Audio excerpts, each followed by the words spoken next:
একবার চোখ বন্ধ করে 1 সেকেন্ড ভাবেন, আজ আমরা যাদের রুহের মাগফিরাত কামনা করলাম, এই 20 বছরের ব্যবধানে, 30 বছরের ব্যবধানে, 10 বছরের ব্যবধানে, 50 বছরের ব্যবধানে আবার এর পরের লোকেরা আমাদের রুহের মাগফিরাত কামনা করে। এটা কি পরিমাণ বাস্তবতা, কি পরিমাণ বাস্তব! এটাকে অস্বীকার করার, না বুঝার কিছুই নাই। মৃত্যুকে না বুঝার কিছুই নেই। কারণ এত বেশি জলজ্জান্ত আল্লাহ তাআলা এটা আমাদের সামনে দেখাইছেন, এত মানুষের মৃত্যু আল্লাহ আমাদের সামনে দেখাইছেন, এটাকে অস্বীকার করার, না বুঝার কিছুই কিছুই নেই। গাফেল সন্তান কোনো কিছুতেই যাকে কোনো আসর করে না। আহা, আপনারা জানেন না, আপনাদের এক এক ছেলের অবস্থা হলো কলিজাটা পাথর হয়ে গেছে। কোনো কিছুই তার কলিজা নাড়ায় না। এত শক্ত জানোয়ার যে খোদার 365 দিনে কোনো দিন ফজরের নামাজ পড়ে না, একদিনও না। মানুষের বাচ্চা এত বড় জানোয়ার হয় কেন? আরে তুই কোন মানুষের বাচ্চা? তুই কোন মার দুধ খাইলি? নাফরমান! কেমনে মানুষ হইল? এটা কি ধরনের মানুষ? একদিনও নামাজ পড়ে? ছি ছি ছি ছি ছি! মুসলমানের বাচ্চা এত বড় জানোয়ার হয় কেমনে? কোনো দিন নামাজ পড়ে না, 6 মাসে 9 মাসে কোনো দিন বলতে পারবে না নাফরমান কোনো দিন 5 ওয়াক্ত নামাজ পড়ছে কিনা। হায় হায়, এত বড় অসভ্য! মায়ের সন্তান হয় কেমনে? বাবার সন্তান হয় কেমনে? চিন্তা কর। কোনো কিছুই ছেলে পেলেদের হালাত হলে এই পরিমাণ লাগাম ছাড়া, কিসের মা কিসের বাবা, কে তার মা কে তার বাপ, কে কি তার ধর্ম, তার আল্লাহ কে, তার রসুল কে, তারে বানাইছে কে, আসছে কোত্থেকে, কেন আসছে, কি করতেছে, কি করছে, কিচ্ছুর খবর, কিচ্ছুর খবর। আসে, হাঁটে, বুট খায়, বন খায়, মোবাইল টিপে, খারাইয়া মতে, বইয়া মতে, বন্ধু বান্ধবদের সাথে আড্ডা দেয়, মেয়ের পিছনে ঘুরে, অসভ্য অশ্লীল কথাবার্তা বলে। এটা কি এটা জিন্দিগি হলো? ভেবে দেখেন। উফ, কোন সুস্থ স্বাভাবিক মানুষ এমন হয়? বলো ভাইয়া, বলো। রাগ করো না বাপ, কে তোমা করে মনে করাই দিবে? কেউ মনে করে। হা, বাবা মারও ফিকির শেষ, শুধু টাকা রোজগারের ফিকির। দেশে থাইকা পারো, নইলে বিদেশ গিয়া পারো, কোনো না কোনো ভাবে পয়সা রোজগার করো। টাকা রোজগার করলে মা বাপ খুশি, টাকা রোজগার না করলে না অখুশি। খালাস। এরপরে ইমান আছে কিনা, ইসলাম আছে কিনা, নামাজ আছে কিনা, কোরআন আছে কিনা, আল্লাহ চিনে কিনা, হালাল হারাম কিনা, জায়েজ না জায়েজ না, এত কিছু আমার দরকার। ফুতেরে জিগায়ও না যে ফুত কামাই যে করতেছ, কি হালাল কামাই করো না হারাম না, এত কিছুর দরকার কি? টাকা দিতেছে, খাইতেছে, ঘুমাইতেছে, বিল্ডিং করতে আসে, জমি কিনতে আসে, আফেল মালটা খাইতেছে। এক ছেলে আমারে নিজে বলছে, আমি সবার ব্যাপারে বলি না, এক ছেলে আমারে নিজে বলছে, হুজুর আমি একটা দেশের নাম বলছে, যেই দেশে আমার কর্মটা ছিল, চলে আসছে ওই দেশ থেকে। আমার বলছে, হুজুর আমার কর্মটা হলো এই, মদের বার, মদের হোটেলে নারী পুরুষ উলঙ্গ জিনাবে বিচার করে, আমার দায়িত্ব শুধু পাশে দাঁড়িয়ে মদের বোতল নিয়ে দাঁড়ায় থাকা, যতবার তারা চায় অতবার তাদেরকে মদ গ্লাসে ঢেলে দেওয়া, তাদের হাতে তুলে দেওয়া। এর বিনিময়ে আমার মাসে বেতন 2 লাখ টাকা। মুসলমান, মুসলমান, মুসলমানের সন্তান, বাংলাদেশের সন্তান। তো এই টাকা যখন বাবা খাচ্ছেন,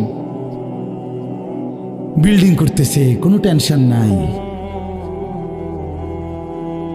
আমি আবারও বলছি, আমি সবার জন্য বলি, ওই বলছি দেখে অট্টা কইছি, কথা বুঝছেন? আমি তো নাম ঠিকানা বলি না।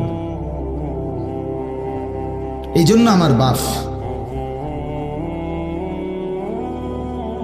ডাক দিয়েন না, ডাক দিয়েন না, একজনও ডাক দিয়েন না, অসভ্যরে ডাক দিয়েন না।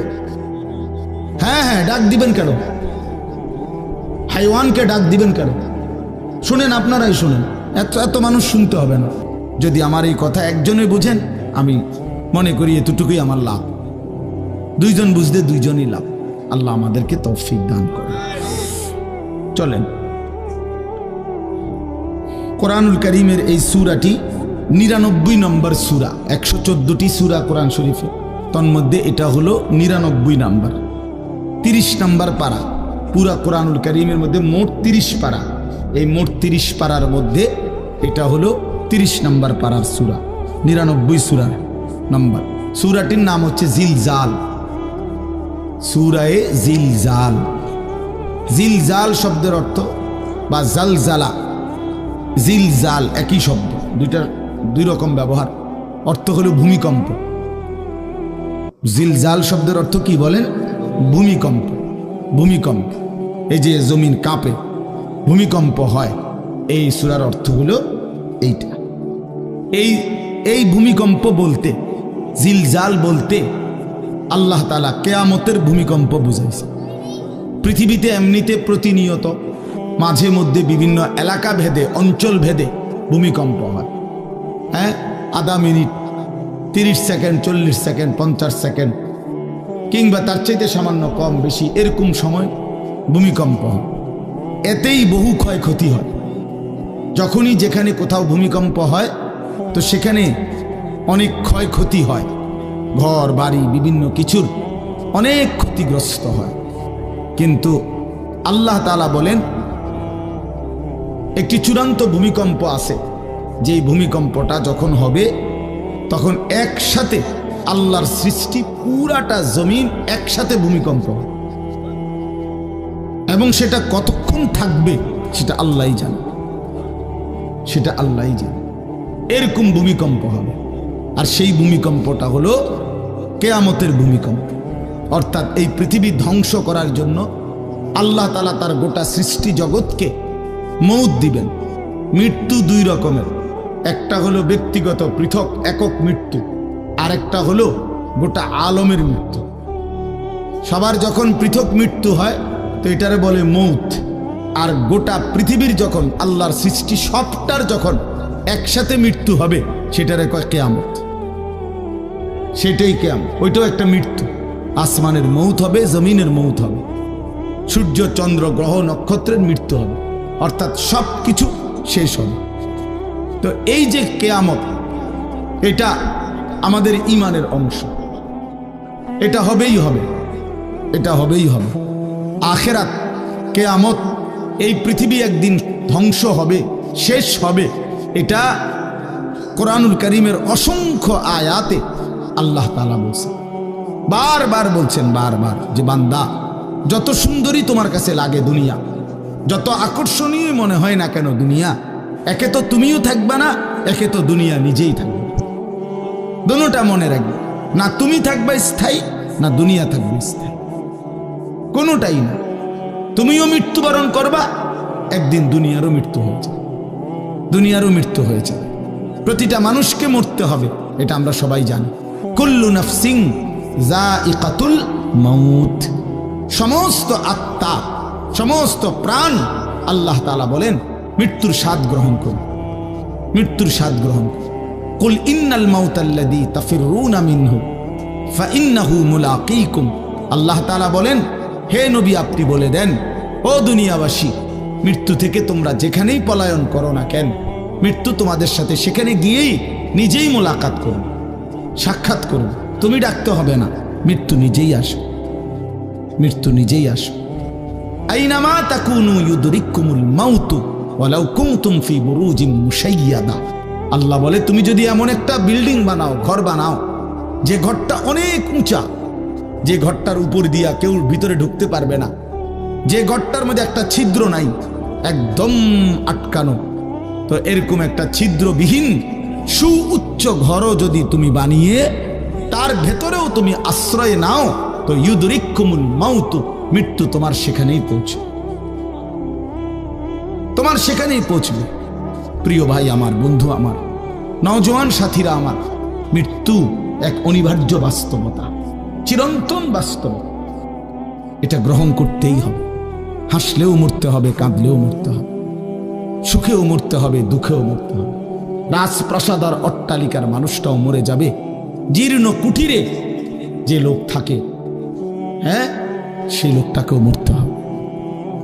জীবনে কোনোদিন দুঃখ দেখে নাই যে সেও মরে যাবে, জীবনে কোনোদিন সুখ দেখে নাই যে সেও মরে যাবে, সব মরে যাবে। এটাই সত্য, এটাই বাস্তবতা। অতএব মৃত্যু এক অনিবার্য বাস্তবতা, এটা গ্রহণ করতেই হবে। এটা যদি আমরা মনে রাখি, আমাদের জীবন অনেক সুন্দর হতো, অনেক সুন্দর হতো। রাসূলুল্লাহ সাল্লাল্লাহু আলাইহি ওয়াসাল্লাম বলছেন, আকসিরু যিকরা হাদিমিল লাযযাত ইয়ানি আল মাউত। আল্লাহর নবী বলেন, আমার উম্মত তোমরা বেশি বেশি ওই জিনিসটা স্মরণ করো যে জিনিস তোমাদের সমস্ত স্বাদ, আনন্দ, আহ্লাদ চিরতরে মিটায় দেবে, তোমারে চিরস্তব্ধ করে দেবে। জলজ্জান্ত মানুষটা আমাদের সামনে হাঁটতো, চলতো, উঠতো, বসতো, ঘুরতো, ফিরতো, হ্যাঁ, সেই মানুষটা মনে করেন আমার চোখের সামনে নাই, তার লাশ আমার সামনে। আহা, সেই লোকটা স্তব্ধ। পৃথিবীর কত মানুষ কত আওয়াজ করতেছে, কত শোরগোল করতেছে, কিন্তু এই লোকটা হাতও নাড়ে না, পাও নাড়ে না, চোখও মেলে না, আর কিছু করে না। এ কি আশ্চর্য বিষয়! চোখের সামনের এই মানুষটা নাই, কি হলো তার? কে তারে থামায় দিল? কে তারে স্তব্ধ করে দিল? এ তো আমার মতো ঘুরতো, ফিরতো, হাঁটতো। আহ, আমার আব্বারে আমি কত দেখছি, একদিন আমার আব্বা চলে গেলেন। আমার দাদারে আমি কত দেখছি, আমার দাদা একদিন চলে গেলেন। আমার জ্যাঠারে আমি দেখে আসছি, দোয়া করে আসছি, ফু দিয়ে আসছি। এক সপ্তাহ পরে দাদ জ্যাঠা ইন্তেকাল করলেন। আবার এক সপ্তাহ পরে আমি গিয়া জ্যাঠার জানাজা পড়াইছি। এই তো বাস্তবতা। যুবক ভাই, তুমিও মনে রাখো, বয়স্ক বাবা আপনিও মনে রাখেন। হাসান বসরি রহমতুল্লাহ আলাইহি একজন বড় বুজুর্গ ছিলেন। উনি বলতেন, তিনি যখন কোনো যুবককে দেখতেন আর বয়স্ক দেখতেন, তো তিনি যুবকদেরকে বলতেন, ইয়া মা'শারাশ শাবাব ইন্না যারআ কাদ তুদরিকুহুল আহাতু ক্বাবলা আন ইয়াবলুগা। তিনি উপদেশ দিতেন, হে যুবকগণ শোনো, সব ফুল, সব ফল, সব গাছ চারা পরিপক্ক পাকা পর্যন্ত পৌঁছায় না, তার আগেই অগণিত ফুল, অগণিত ফল, অগণিত চারা গাছ ঝরে যায়। এটা উনি মনে করাইতেন মৃত্যুর কথা। উনি এটা বুঝাইতেন, যুবক তুমি দেখো, একটা আম গাছের মধ্যে যতগুলো মুকুল ধরছে ফুল, সবগুলো আম হয় না। যতগুলো আম ধরছিল ছোট ছোট, সবগুলো বড় পাকা পর্যন্ত যায় না, তার আগেই ঝরে যায়। ঝরেই যায় বেশি, থাইকা যায় অল্প। তার মানে যুবক, কিশোর, তরুণ এই বয়সেই মৃত্যু হয় বেশি, বৃদ্ধ পর্যন্ত পৌঁছে কম। পুরা বাড়িতে অনেক সময় এমন হয় একজনও বয়স্ক লোক নাই, একজনও নাই। আমার ঘর, আমার বাপ চাচাদের যে ঘর, সেখানে আপনার এখন আমার চাচাতো ভাই, জ্যাঠাতো ভাই, আমার ভাই বেরাদর সব মিলাইয়া আমাদের ছেলে পেলে ভাই বাতিজা মিলে না হয়তো 60-70 জন আছি আমরা, কিন্তু আমাদের একজনও বয়স্ক লোক নাই। আমার দাদাও নাই, দাদিও নাই, জ্যাঠাও নাই, চাচাও নাই, আমার আব্বাও নাই, কেউ নেই। তাইলে কেন এমন হলো? তাহলে বোঝা গেল অধিকাংশই ঝরে যায়, কবরে চলে যায়, মৃত্যু হয়ে যায়। এই জন্য ধোঁকা না খাওয়া। আরেকটা হলো, বয়স্ক লোককে দেখলে উনি বলতেন, হাসান বসরি রহমতুল্লাহ আলাইহি, ইয়া মা'শারা শুয়ুখ, হে বৃদ্ধগণ। উনি তাদেরকে জিজ্ঞাসা করতেন যে, মা ইউনতাজারু বিসসারআই ইযা বালাগা, যখন কোনো ফসল পাইকা যায় তখন আর বাকি থাকে কি? কি বাকি থাকে? কাটা। কথা বলে না, কি বাকি থাকে? ক্বালু আল হাসাদ, বা কাটাটা বাকি থাকে, পাইকা তো গেছে। তার মানে আপনারা পাইকা তো গেছেন, বয়স তো হয়েই গেছে, আর শুধু মৃত্যুটা বাকি, আর শুধু মৃত্যুটা বাকি। তাইলে যুবককে বলতেন, তুমি ভেবো না তুমি বৃদ্ধ হবা, কারণ অসংখ্য ফুল তো আগেই ঝরে যায়, অসংখ্য ফল তো আগেই ঝরে যায়, অসংখ্য গাছ তো আগেই ঝরে যায়। আবার বৃদ্ধকে বলতেন যে আপনার তো আর কিছুই বাকি নাই, আপনি তো পাইকেই গেছেন, এখন শুধু কাটা, কবর, মৃত্যু ছাড়া আর বাকিটা কি? তাহলে মৃত্যু ভুলে না যাওয়া, মৌত ভুলে না যাওয়া। রাসূলুল্লাহ সাল্লাল্লাহু আলাইহি ওয়াসাল্লাম বলেন, কাফা বিল মাউতে ওয়াইজান। নবীজি বলেন, কোনো মানুষ যদি মৃত্যুর কথা স্মরণ করে, তার ওয়াজের জন্য, নসিহতের জন্য এটাই যথেষ্ট, এটাই যথেষ্ট। আমরা কিতাবে পড়ছি, হযরত ওমর রাদিয়াল্লাহু তাআলা আনহু, এত বড় সাহাবী, উনি বলতেন, কুল্লা ইয়াউমিন ইউকালু মাতা ফুলান মাতা ফুলান ওয়ালা বুদ্দা মিন ইয়াউমিন ইউকালু মাতা ওমর। তিনি বলতেন, হায় শোনো, প্রতিদিন ঘোষণা হয় আজ অমুকের মৃত্যু হলো, অমুকের মৃত্যু হলো, অমুকের মৃত্যু হলো। অচিরেই একদিন ঘোষণা হবে আজ ওমরের মৃত্যু হলো, আজ ওমরের মৃত্যু হলো। উনি বলেন, এই ঘোষণা শুনবে খুব দ্রুত একদিন।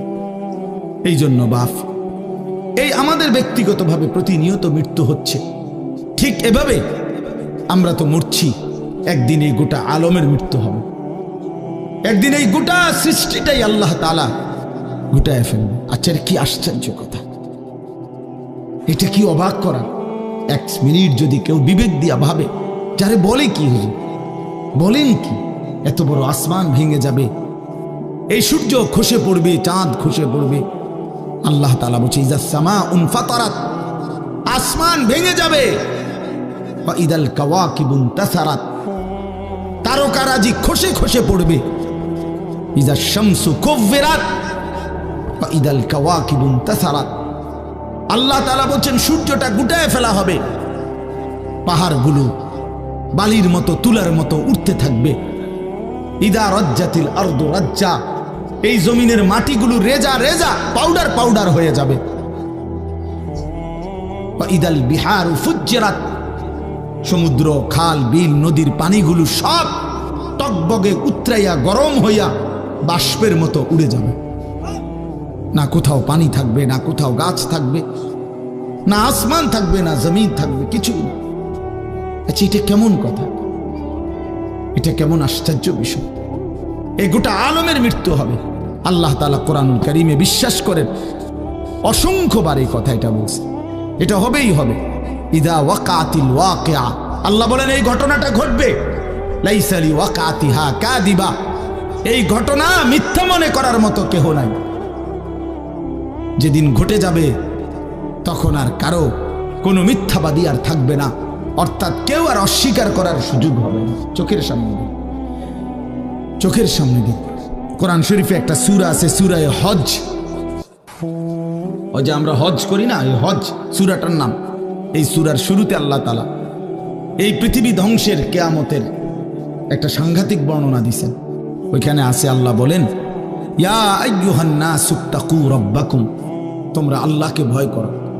আর শুনো, ইন্না জালজালাতাস সাআতি শাইউন আযীম, নিশ্চয়ই কিয়ামতের ভূমিকম্প, জালজালা, এই যে বললাম জিলজাল এবং জালজালা অর্থ ভূমিকম্প।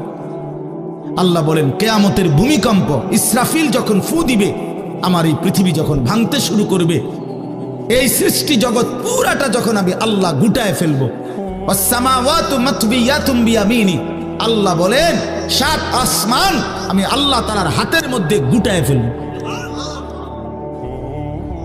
গুটায় ফেলবো। তুমি জানো না আমার ক্ষমতা। কুল্লু মান আলাইহা ফান ওয়া ইয়াবকা ওয়াজহু রাব্বিক, সব শেষ করে দেব আমি, শুধু আমি আল্লাহই থাকব, শুধু আমি আল্লাহই থাকব। তো আল্লাহ তাআলা বলেন, এই ইসরাফিল ফু দিলেই, শুরু করলেই জমিনে ভূমিকম্প শুরু হবে। ইন্না জালজালাতাস সাআতি শাইউন আযীম, আল্লাহ বলেন নিশ্চয়ই এই কিয়ামতের ভূমিকম্প, এটা শাইউন আযীম, বড়ই ভয়ানক, বড়ই মারাত্মক। কারণ দুনিয়ার ভূমিকম্প, এক নাম্বার হলো বর্তমানের ভূমিকম্প, কখনো 30 সেকেন্ড, কখনো 40 সেকেন্ড, কখনো 47 সেকেন্ড, 50 সেকেন্ড, এই সেকেন্ড সেকেন্ড মিনিট না, 47 মিনিট নি ভূমিকম্প হয়। কথা কর না কেন? 30 মিনিট ভূমিকম্প হয়। 30 মিনিট ভূমিকম্প হইলে আমাদের 14 গোষ্ঠী থাকবে না। 30 সেকেন্ড, 40 সেকেন্ড হয় ভূমিকম্প। এইটুকুতে একে তো সময় সামান্য, দ্বিতীয়ত হলো একসাথে গোটা পৃথিবীতে হয় না, এদিকে হলে ওইদিকে হয় না এরকম। কিন্তু আল্লাহ তাআলা বলেন ইসরাফিল ফু দিলে যে ভূমিকম্পটা হবে, সেই ভূমিকম্পটা গোটা পৃথিবী একসাথে নাড়ায় দিবে, একসাথে মরে। 47 সেকেন্ড না, কতক্ষণ সেটা আল্লাহই জানে। তখন অবস্থা কি হবে? মানুষের আতঙ্ক, এই ভূমিকম্পে আতঙ্ক। হ্যাঁ, আমি একবার চাঁদপুর মাহফিলে ছিলাম, রাত্রে ঘুমাইছি মসজিদের রুমে, ইমাম সাহেবের রুমে। এই সময় ভূমিকম্প আইছে, দরজা খুলে দিছি দৌড়। মসজিদের মাঠে আইছি দাঁড়াইয়া, চাই যে পুরা গ্রামের মানুষ সব আইসা বলছে হই হুল্লোড় চিৎকার, হায় হায়। অথচ সবাই চিৎকার দিতে দিতে ভূমিকম্প শেষ। ভূমিকম্প হয়েছেই তো অল্প একটু, কিন্তু এটুকুর আতঙ্কেই যা হুজুর পাবলিক বরাবর। কিসের হুজুর আর কিসের পাবলিক, বক্তা শ্রোতা সমান। এই এখন মনে করেন ভূমিকম্প হইলে আমরা সব দিন দৌড়, আমি এখানে বুজুর্গি দেখাইব, এটা হ্যাঁ আমি একটা বড় হুজুর বেটা প্রধান বক্তা, আমি লড়লে কি মাইসে কি করব? আপনি কি করবেন? আমার সময় কো, আমার জান নিয়ে কথাটা। আল্লাহু আকবার। তো এই সামান্য ভূমিকম্প, কিন্তু আল্লাহ তাআলা বলেন ইসরাফিল সিংহা ফু দিলে যে ভূমিকম্প হবে বান্দা, সেটা বড়ই ভয়ানক, সেটা সারা পৃথিবী নড়বে একসাথে। তখন কি হবে? মানুষের আতঙ্ক। ইয়াউমা তারাউনাহা তাযহালু কুল্লু মুরদিআতিন আম্মা আরদাআত। এই 1 নম্বরে আল্লাহ বলেন যে মা তার বাচ্চাটাকে দুধ পান করাইতেছিল, এই কোলের বাচ্চা, দুধের বাচ্চা, আপন মা তার দুধের বাচ্চা ভুলে যাবে, ফেলে দিবে, ছুঁড়ে মারবে, আর মা পাগলের মতো দৌড়ানো শুরু। কোরআন শরীফের আয়াত। ওয়াতাদাউ কুল্লু যাতি হামলিন হামলাহা।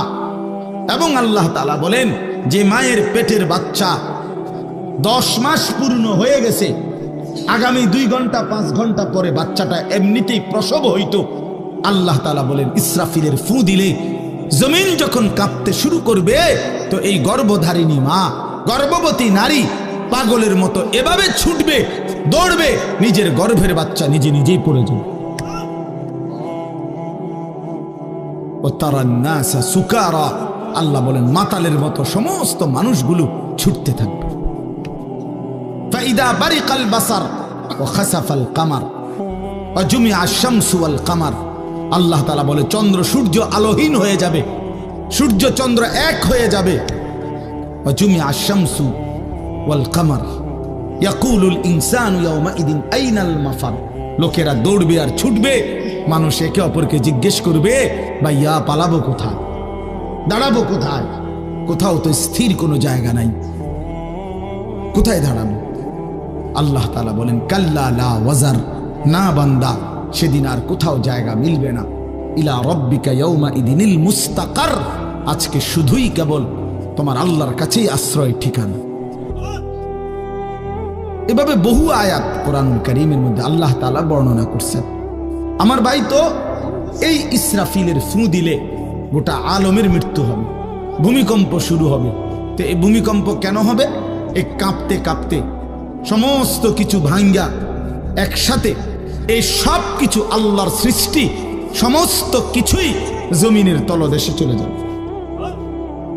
জমিন তখন খালি ফাঁকা, জমিনে তখন কিচ্ছু নাই, কিচ্ছু, একটা সুতা মাটির উপরে থাকবে। এই প্রথমবার ইসরাফিল ফু দিলে সমস্ত কায়নাত, ইনসান, জিন, আল্লাহর সমস্ত সৃষ্টি, মাখলুকাত সব জমিনের তলদেশে চলে যায়। মানুষ ও জিন ও অর্থ সম্পদ, স্বর্ণ রৌপ্য মণি মুক্তা হীরা জহরত সব সব সব একটা কাগজের অস্তিত্ব, সব কিছু, গোটা জমিন ফাঁকা। এভাবে কতদিন আল্লাহই জানে, কতদিন আল্লাহই জানে। হ্যাঁ, এরপরে একটা নির্দিষ্ট সময় পরে আবার আল্লাহ তাআলা ইসরাফিলকে জীবিত করবেন, করে আবার আল্লাহ তাআলা দ্বিতীয়বারের মতো ফু দিতে বলবেন। এই দুই ফুঁয়ের মাঝখানে কতদিন? নবী সাল্লাল্লাহু আলাইহি সাল্লামের এক হাদিসের মধ্যে বলছে 40 সাহাবীরা ব্যাখ্যা করছেন মুহাদ্দিসিন, সেই 40টা হতে পারে 40,000 বছর। 40,000। এই জন্য বাপ একটা কথা হলো, সর্বশেষ যেই লোকটা কবরে যাবে, শেষ যেই ব্যক্তি মরবে পৃথিবীতে, হতে পারে তাকেও শুধু কবরেই থাকতে হবে 40,000 বছর।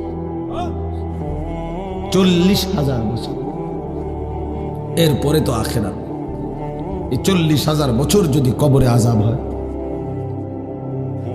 40,000 বছর যদি কবরে আযাব হয় ভাই, তখন কি হবে? এবার ভেবে দেখেন, এখন যারা কবরে যাচ্ছে, হ্যাঁ, নূহ আলাইহিস সালামের জামানায় যারা মারা গেছে, ইব্রাহিম আলাইহিস সালামের জামানায় যারা মারা গেছে, নবীজি সাল্লাল্লাহু আলাইহি সাল্লাম তো 1,500 বছর আগে ইন্তেকাল করছেন, 1450 বছর আগে। তো ওই সময়ে যারা মারা গেছে তারা কবরে পড়ে আছে আজকে 1,500 বছর, 1,500 বছর, 1500 বছর। তাহলে নূহ আলাইহিস সালামের জাতি কত বছর থেকে পড়ে আছে? কোথায় নূহ নবী, কোথায় আমাদের নবী? কত ব্যবধান! এই জন্য বাপ, শুধুমাত্র কবরের বিষয়টাই তো সাংঘাতিক, আখিরাত তো পুরো। শেষ ব্যক্তিটাও যদি কবরে থাকতে হয় 40,000 বছর, তো এখনকার মানুষগুলো আছে কত কাল ধরে। তো এই যার কবরে আযাব হচ্ছে, আহা বাপ, সে কি পরিমাণ কষ্ট পাচ্ছে ভাই ভাই। কবরবাসীদের রূহের মাগফিরাত। আরে ভাইয়া, একবার চোখ বন্ধ করে 1 সেকেন্ড ভাবেন, আজ আমরা যাদের রূহের মাগফিরাত কামনা করলাম, এই 20 বছরের ব্যবধানে, 30 বছরের ব্যবধানে, 10 বছরের ব্যবধানে, 50 বছরের ব্যবধানে আবার এর পরের লোকেরা আমাদের রূহের মাগফিরাত কামনা করে। এটা কি পরিমাণ বাস্তবতা, কি পরিমাণ বাস্তবতা! এটাকে অস্বীকার করার, না বুঝার কিছুই নাই, মৃত্যুকে না বুঝার কিছুই নেই।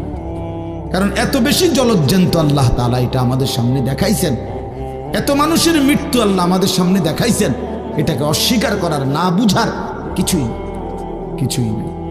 তো চলেন, এরপরে আল্লাহ তাআলা ইসরাফিলকে আবার জীবিত করবেন। জীবিত করে আল্লাহ তাআলা ইসরাফিল আলাইহিস সালামকে বলবেন, ইসরাফিল, আবার তুমি সিংহায় ফু দাও। এইবার যখন সিংহায় ফু দিবে, তখন ইসরাফিল আলাইহিস সালামের এই দ্বিতীয় ফুতে আবার ভূমিকম্প শুরু। আবার কি শুরু হবে? ও মাঝখানে ভাই, ওই ছেলে অপদার্থ, কথা বলো না, হাসাহাসি করো না, কারো কথা বাকি থাকলে, দুষ্টামি বাকি থাকলে উঠে চলে যাও, বাহিরে আলাদা জায়গা আছে। গাফেল সন্তান কোনো কিছুতেই যাকে কোনো আসর করে না। আহা, আপনারা জানেন না, আপনাদের এক এক ছেলের অবস্থা হলো কলিজাটা পাথর হয়ে গেছে, কোনো কিছুই তার কলিজা নাড়ায় না। এত শক্ত জানোয়ার যে খোদার 365 দিনে কোনো দিন ফজরের নামাজ পড়ে না, একদিনও না। মানুষের বাচ্চা এত বড় জানোয়ার হয় কেন? আরে তুই কোন মানুষের বাচ্চা? তুই কোন মার দুধ খাইলি? নাফরমান! কেমনে মানুষ কি ধরনের? একদিনও নামাজ পড়ে? ছি ছি ছি ছি ছি! মুসলমানের বাচ্চা এত বড় জানোয়ার হয় কেমনে? কোনো দিন নামাজ পড়ে না, 6 মাসে 9 মাসে কোনো দিন বলতে পারবে না নাফরমান কোনো দিন 5 ওয়াক্ত নামাজ পড়ছে কিনা। হায় হায়, এত বড় অসভ্য! মায়ের সন্তান হয় কেমনে? বাবার সন্তান হয় কেমনে? চিন্তা কর, কোনো কিছুই।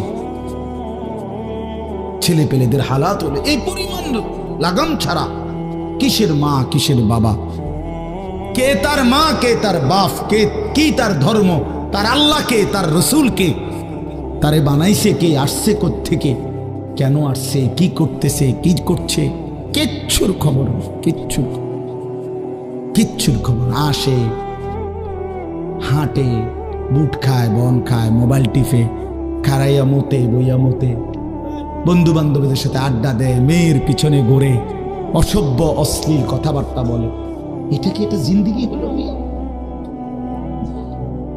ভেবে দেখেন। উফ, কোন সুস্থ স্বাভাবিক মানুষ এমন হয়? বলো ভাইয়া, বলো। রাগ করো না বাপ, কে তোমা করে মনে করাই দিবে? কেউ মনে করায়। হা, বাবা মারও ফিকির শেষ, শুধু টাকা রোজগারের ফিকির। দেশে থাইকা পারো, নইলে বিদেশ গিয়া পারো, কোনো না কোনো ভাবে পয়সা রোজগার করো। টাকা রোজগার করলে মা বাপ খুশি, টাকা রোজগার না করলে না অখুশি, খালাস। এরপরে ইমান আছে কিনা, ইসলাম আছে কিনা, নামাজ আছে কিনা, কোরআন আছে কিনা, আল্লাহ চিনে কিনা, হালাল হারাম কিনা, জায়েজ না জায়েজ না, এত কিছু আমার দরকার। ফুতের জিগায়ও না যে ফুত কামাই যে করতেছ, কি হালাল কামাই করো না হারাম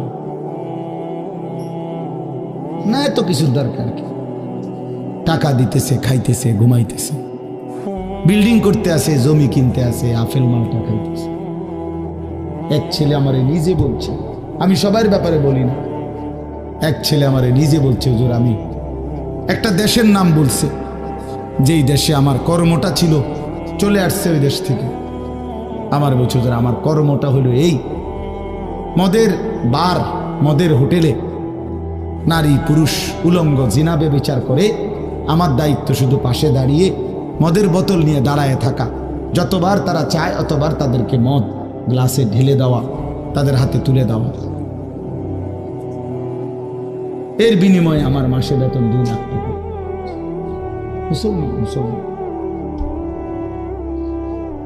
মুসলমানের সন্তান,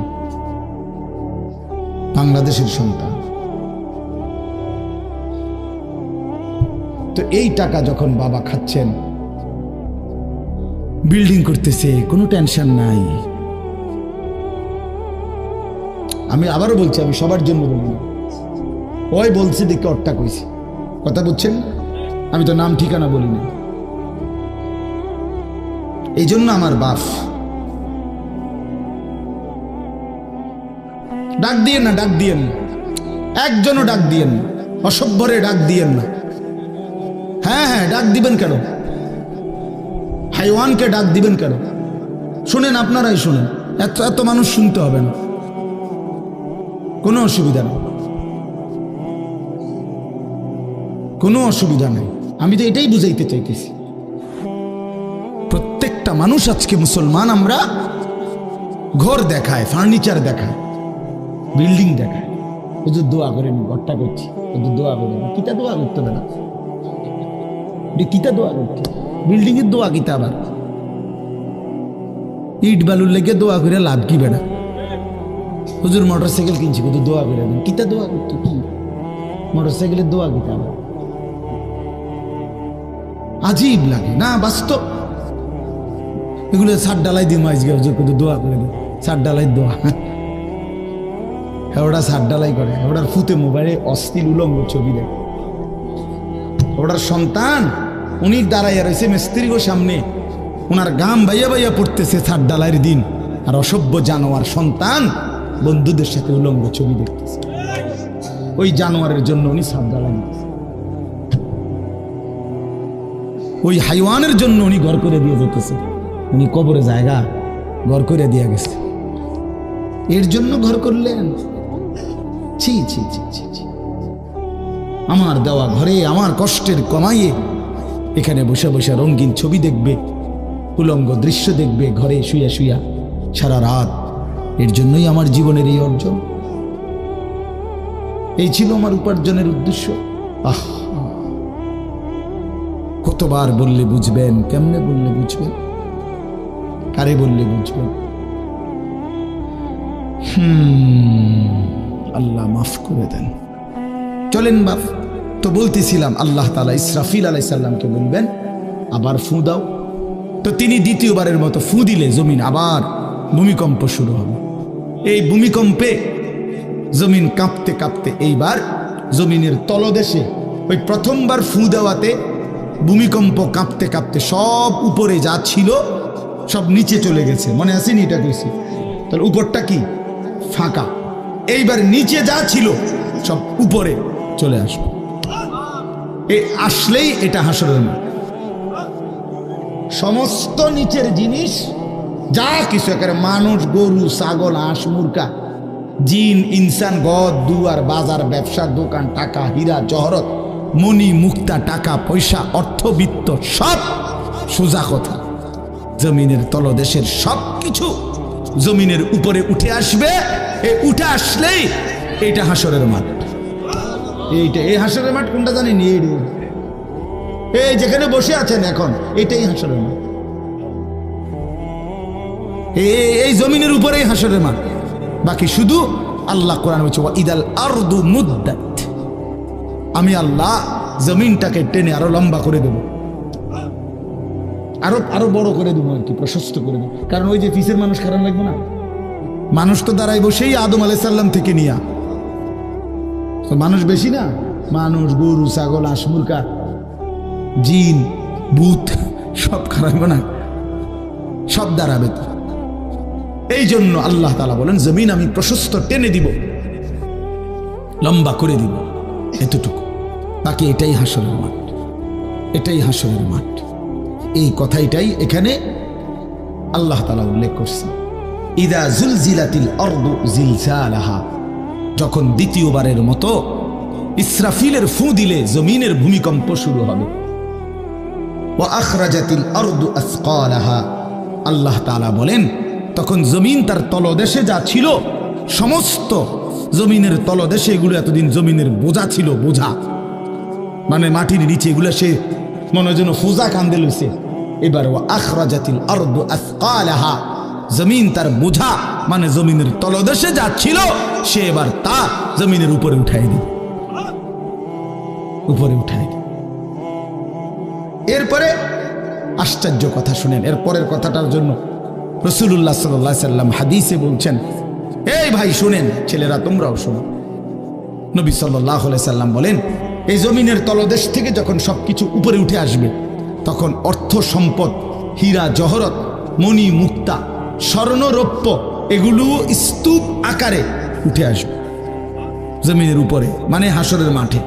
তো নবীজি একেবারে স্পষ্ট হাদিস, নবীজি সাল্লাল্লাহু আলাইহি সাল্লাম বলেন তখন এই স্বর্ণ রৌপ্য, টাকা পয়সা, হীরা জহরত, এগুলো এই অর্থ সম্পদগুলো আল্লাহর কুদরতে কথা বলবে। স্বর্ণের টুকরা কথা বলবে, কথা বলবে, রৌপ্যের টুকরা কথা বলবে, এগুলো কথা বলবে। কথা কি বলবে? এগুলো তখন ওই নাফরমান মানুষগুলোকে ডাক দিবে, ডাক দিবে, আইয়ুহাস সারিক, হে চোর, এদিকে এই সম্পদের জন্য চুরি করেছিলে, আজ যা দরকার নাও। আইয়ুহাল কাতি', হে ডাকাত, এদিকে এদিকে আসো, এই সম্পদের জন্য ডাকাতি করছিল, আজ নাও। হে আত্মীয়তার, আইয়ুহাল কাতি', আত্মীয়তার সম্পর্ক ছিন্নকারী ব্যক্তি, আসো। এই জন্য ভাইয়ের সাথে যুদ্ধ করছো, বোনের সম্পদ নষ্ট করছো, চাচারে সম্পত্তি দাও নাই, এই জন্য, এই দুনিয়ার জন্য নাও, এখন না, এখন যা লাগে নাও। এইভাবে প্রত্যেক নাফরমান পাপীকে, হে হারামখোর, সুদ করে দিগা, এখানে টাকা যা লাগে নে, নে বাটপার, এখান থেকে টাকা নে, কি পরিমাণ টাকা দরকার ছিল নে। এইভাবে রাসূলুল্লাহ সাল্লাল্লাহু আলাইহি সাল্লাম বলেন দুনিয়ার এই সম্পদগুলো কথা বলবে আর ডাকবে। ডাকলে মানুষ, আচ্ছা এটা তখন কেরম লিখবো? কথা বোঝেন নাই? এটি যখন কথা বলবে, ডাকাডাকি করবে, মানুষ কি বলবে? লোকেরা তো সবাই দাঁড়াইছে, মানুষও তো দাঁড়াইছে, তারারই তো ডাকতেছে, তো তারা কি বলবে? ওয়াকালাল ইনসানু মা লাহা, আল্লাহ নিজেই বলতেছে, লোকেরা তখন মানুষগুলো বলবে মা লাহা, এটা কি হলো? আরে এইটা কি কারবার? এগুলো কথা বলে কেমনে? এগুলো কি কয়? এরা আমারে চিনলো কেমনে? আমি যে সিটার, আমি বাটফারে চিন্না লাইলো, ইন্নারিল্লাহ, একেবারে পুরা ধরা, অনবিচার আচার কিছুই শুরু হয়েছে না, এখনই বেজ্জুতি, বাকিটা তো অবস্থা খারাপ। মানে অর্থাৎ মানুষগুলো অবাক হয়ে বলবে মা লাহা, কি হলো জমিনে, কি হলো এগুলোর, এরা এমন করছে কেন, এরা কথা বলছে কেন। আল্লাহ বলেন ইয়াউমাইদিন তুহাদ্দিসু আখবারাহা, আল্লাহ তাআলা বলেন বান্দা হে কি দেখছো হবে, এই মাত্র দেখলা স্বর্ণ রূপ্য টাকা পয়সা কথা বলে, এখন না দেখবা আসল খেলাটা। ইয়াউমাইদিন তুহাদ্দিসু আখবারাহা, আল্লাহ বলেন এখন দেখবা সরাসরি এই হাসরের মাঠে তোমার সামনে তোমার পায়ের নিচের জমিন তোমার পুরা জিন্দেগির কথা, তোমার যত তথ্য ভালো কিংবা মন্দ, নেক কিংবা গুনাহ, তোমার সমস্ত কিছু রাতের কিংবা দিনের, একাকী কিংবা প্রকাশ্যের, গোপন কিংবা আড়ালের, আল্লাহর কসম জমিন সবটা এখন তোমার সামনে বলে দিবে। ইয়াউমাইদিন তুহাদ্দিসু আখবারাহা, রব্বুল আলামিন বলেন জমিন সবটা কথা বলে দিবে, ভালোটাও মন্দটাও, আলোটাও অন্ধকারটাও, একাকীও অন্ধকারেও, প্রকাশ্যেও, সবার মাঝেও সব বলে দিবে।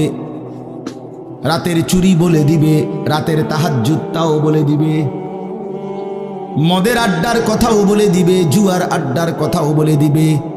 সারা রাত যুবক উলঙ্গ ছবি দেখেছ, আল্লাহর কসম সেটাও বলবে। যে যুবক মালিকের সেজদা দিয়েছে সেটাও বলবে। তাহাজ্জুদ শোনাবে, আবার সবার সাথে যে জামাতে নামাজ পড়েছে এটাও বলবে, সব কিছু বলে দিবে। আল্লাহ বলেন যদি মানুষ ভাবতে চাও জমিন কিভাবে কথা বলে, স্বর্ণরৌপ্য কিভাবে কথা বলে, আল্লাহ বলেন বিআন্না রাব্বাকা আওহা লাহা, আল্লাহ তাআলা আদেশ করেছেন বলেই কথা বলে। আল্লাহ বললে, হুকুম করিলে আল্লাহর গোটা কায়নাত, গোটা সৃষ্টি জগৎটাই কথা বলে। ওয়াশাহিদা আলাইহিম সামউহুম ওয়া আবসারুহুম ওয়া জুলুদুহুম বিমা কানু ইয়ামালুন। আল্লাহ বলে হাসরের ময়দানে বান্দা তোমার কান, তোমার চোখ, তোমার সারা দেহের চামড়া, জুলুদুহুম তোমার সারা দেহের চামড়া, হাসরের ময়দানে তোমার পুরা জিন্দেগির কর্মকাণ্ড বলে দিবে। চামড়াগুলো বলবে, চামড়া মানুষের শাহওয়াত চামড়াতে। এই জন্য সমস্ত যৌনতার ঘটনা, অসভ্যতার ঘটনা শরীরের চামড়া বলে দিবে। মানুষের শাহওয়াত চামড়া, কথা বুঝছেন কিনা? হ্যাঁ, চর্মে, চামড়ার মধ্যে শাহওয়াত, কামনা, বাসনা, যৌন চাহিদা। এই জন্য যত লোক দেখবেন বিভিন্ন হসপিটালে, যত ডাক্তার চর্মরোগের ডাক্তার, তত লোক যৌন রোগেরও ডাক্তার। হ্যাঁ, চর্ম ও যৌন রোগ বিশেষজ্ঞ, এটা একই বিষয়, একই চ্যাপ্টার। চামড়া মানে আল্লাহ তাআলা বলেন তোমার চামড়া বলে দিবে কত রাত কত দিন নারীর প্রতি অবৈধ আগ্রহ, অশ্লীলতার, বেহায়াপনার, অসভ্যতা করেছিলে।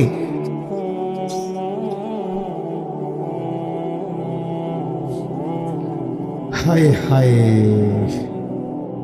বিআন্না রাব্বাকা আওহা লাহা, আল্লাহ বলেন আমি আল্লাহ হুকুম করেছি বলে কথা বলি। এই জন্য আল্লাহ হুকুম করিলে চামড়াও কথা বলে, কানেও কথা বলে। এখন কি কানে কথা বলে? কিন্তু সেদিন বলল চোখেও কথা বলল। এখন চোখ কথা বলে না, মানে সবকিছুর জবান খুলল, সবকিছু। আপনারা বলেন, আমরা তো মনে করি জিহ্বায় কথা বলে না, জিহ্বায় কথা বলে না, আল্লাহর হুকুম হইলে কথা বলে। নাহলে যে লোক বোবা তারও তো জিহ্বা আছে না, তো সে কথা বলে না।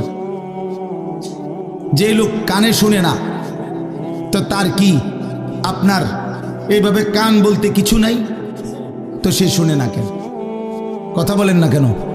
আল্লাহর হুকুম। যার চোখ, যে চোখে দেখেন, এই যে জুয়েল ভাই, আমি মূলত তার মহব্বতেই মাহফিলটা দিছি। তো এই যে দেখে না, তো তার এভাবে তো চোখ আছে, সে দেখে না কেন? আল্লাহ তাআলার হুকুম নাই বলে দেখে, ঠিক কিনা বলেন না কেন? মজার বিষয় হলো রাসূলুল্লাহ সাল্লাল্লাহু আলাইহি সাল্লাম হাদিসে স্পষ্ট বলেছেন, বিশ্বাস করেন, একেবারে বিশুদ্ধ হাদিস। আল্লাহ তাআলা তার দুইটা চোখ নিয়ে গেছে, নবীজি বলছেন সে যদি সবর করে আল্লাহর হুকুমের উপরে চলতে পারে, রাসূলুল্লাহ সাল্লাল্লাহু আলাইহি সাল্লাম বলেন আল্লাহ তাআলা তাকে এই দুইটা চোখ নিয়ে যাওয়ার কারণে, অন্ধ বানানোর কারণে সে যে সবর করলো, আল্লাহ রসুল বলছেন আল্লাহ তাআলা নিশ্চিত তাকে জান্নাত দান করবে। এই জন্য তুমি ভাই সবর করো। মালিকের এই দুনিয়া দেখতে পারল না তো অপেক্ষা করো, একদিন জান্নাত দেখবা, জান্নাতের হুর দেখবা, তো আরো মজা হবে যে আমি প্রথমেই জান্নাতি দেখলাম, জান্নাতি দেখলাম। যা মালিক দুনিয়া দেখলাম না তোমার, তুমি আমারে জান্নাত দেখাই। আল্লাহ তৌফিক দান করেন। ইয়াউমাইদিন ইয়াসদুরুন নাসু আশতাতান লিয়ারাউ আমালাহুম, আল্লাহ বলেন তখন দলে দলে ফেরেশতারা মানুষগুলোকে লাইনবদ্ধ সারিবদ্ধ করে দলে দলে বানাবে। লোকেরা পরস্পর, প্রত্যেকটা মানুষকে ফেরেশতারা আলাদা আলাদা গ্রুপ বানিয়ে দেবে হাসরের ময়দানে। তখন প্রত্যেকে এই গ্রুপে গ্রুপে দলে দলে লিউরাউ আমালাহুম, নিজেদের আমল নামা, নিজেদের আমল দেখবার জন্য সামনে এগিয়ে যাবে। অর্থাৎ প্রত্যেককে তার আমল নামা দেখবার জন্য, দেওয়ার জন্য নির্দিষ্ট জায়গায় নিয়ে আসবে। নেওয়ার পরে সেখানে প্রত্যেকের ফাইল, প্রত্যেকের খাতা আমল নামা তার হাতে তুলে দেওয়া হবে। দিলেই সে দেখবে। আল্লাহ বলতেছেন ফামান ইয়ামাল মিসকালা যাররাতিন খায়রান ইয়ারা, এক বিন্দু, এক অণু পরিমাণ, পরমাণু পরিমাণ, সামান্য থেকে সামান্য পরিমাণও নেকি, কল্যাণ, তাও তুমি দেখতে পাবা। ওমান ইয়ামাল মিসকালা যাররাতিন শাররান ইয়ারা, বিন্দু থেকে বিন্দু মন্দ যা করেছিলে তাও তুমি দেখতে পাবে।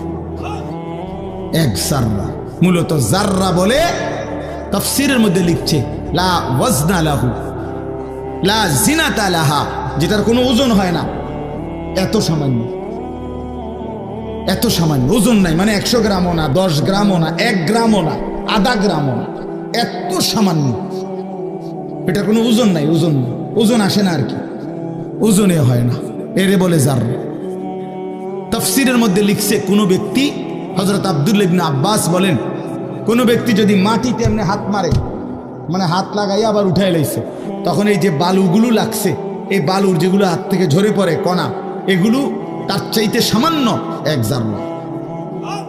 আমার উস্তাদ বলছিলেন ছাত্র জীবনে আমাদেরকে যে মানুষ যে কাপড় ধুইয়া চিপে, কাপড় এমনি চিপ্পা রোদ্রে দেয় না, মানে চিপ্পাই তো ফানি ফালায়, তো কাপড় চিপ্পা সাইরা মানুষের একটা স্বভাব হইল রৌদ্র দেওয়ার আগে এটার একটা ঝাড়া মারে, লুঙ্গিটারে একটা আগে কি মারে, ঝাড়া দিয়া এরপরে দেয়। এই যে লুঙ্গিটা ঝাড়া দিলে যে ছোট্ট ছোট্ট পানির ফোঁটা ছিটকাইয়া পড়ে, এই ফোঁটা এগুলো পিচ্ছি পিচ্ছি, এগুলো এক একটা জাররা, অথবা তার চাইতে ছোট। এটার ওজন আসবে না, এটা 1 গ্রামও হবে না, আধা গ্রামও হবে না। এই সামান্য ভালোটাও তুমি দেখবা, মন্দটাও দেখবে। কেমনে আড়াল করবেন ভাই? নিজেকে আড়াল করবেন কেমনে বাপ? যুবক তুমি কেমনে আড়াল করবা? কোরআন শরীফে আছে, আল্লাহ বলেন ইয়াউমা তুবলাস সারাইর, বান্দা আমি হাসরের ময়দানে তোমার অন্তরের গোপন বিষয়গুলো, যেগুলো কেউ শুনে নাই, তুমিও বলো নাই, বলে দেব। হ্যাঁ, আফালা ইয়ালামু ইযা বু'সিরা মা ফিল কুবুর ওয়া হুসিলা মা ফিস সুদূর। আল্লাহ তাআলা বলেন এই বুকের ভিতরে, অন্তরের ভিতরের যেই কথাগুলো, সেগুলো খুলে দেব। এই জন্য আজকে আমার কথা এখানে শেষ। আমি এতটুকু কথাই বলতে চাই, এই 99 নম্বর সূরাটা আমাদেরকে এই কথার সবক দিচ্ছে যে আমরা আমাদের জিন্দেগির 1 সেকেন্ড, একটি নিঃশ্বাস আড়াল করবার সুযোগ নেই। হিসাব দিতে হবে, হিসাব দিতে হবে। 1 মিনিট, 1 সেকেন্ড, 1 পলক, 1 লম্হা, 1 মুহূর্ত আমাদের আড়াল করবার সুযোগ নাই ভাই। ভালোটার প্রতিদানও নিতে হবে, মন্দটারও প্রতিদান নিতে হবে। তাইলে কেন জীবন নষ্ট করব? কেন হায়াত নষ্ট করব? আমার অনুরোধ রইল, যতগুলো যুবক ছেলে আছো ভাই, তোমাদের কাছে অনুরোধ, মৌলানা কথা বলবে, এরপরে আরো একটু বয়ান হলে এরপরে দোয়া হবে, কিন্তু আমার মাঝখান দিয়ে কথাটাই আমি অনুরোধ করে বললাম, প্রত্যেকেই দয়া করে আল্লাহর ওয়াস্তে নিজের জীবনের কদর করো ভাই। আমার এটাই শেষ কথা। যুবক ছেলেরা, তুমি তুমি আমার সাথে এখন যাইবা না, আমিও তোমার সাথে যাব না। এই দুনিয়াও যেমন আমি আলাদা চলে যাচ্ছি, আপনারাও আলাদা চলে যাবেন, কিন্তু বাস্তব কথা হলো আমি আপনি প্রত্যেকে আলাদা আলাদা কবরে আখেরাতে আল্লাহর সামনে মুখোমুখি হইতে হবে। আসসালামু আলাইকুম। প্রিয় দিনী ভাই বোনেরা, আপনাদের কাছে যদি এই ধরনের ওয়াজ মাহফিল ভালো লাগে বা ইসলামিক লেকচার যদি আপনাদের কাছে ভালো লাগে, তাহলে আমার চ্যানেলটাকে সাবস্ক্রাইব করেন আর আমার পাশে থাকেন। ইনশাল্লাহ আপনারা প্রতিদিন এরকম ইসলামিক ভিডিও, ইসলামিক লেকচার নিয়মিত পাবেন ইনশাল্লাহ।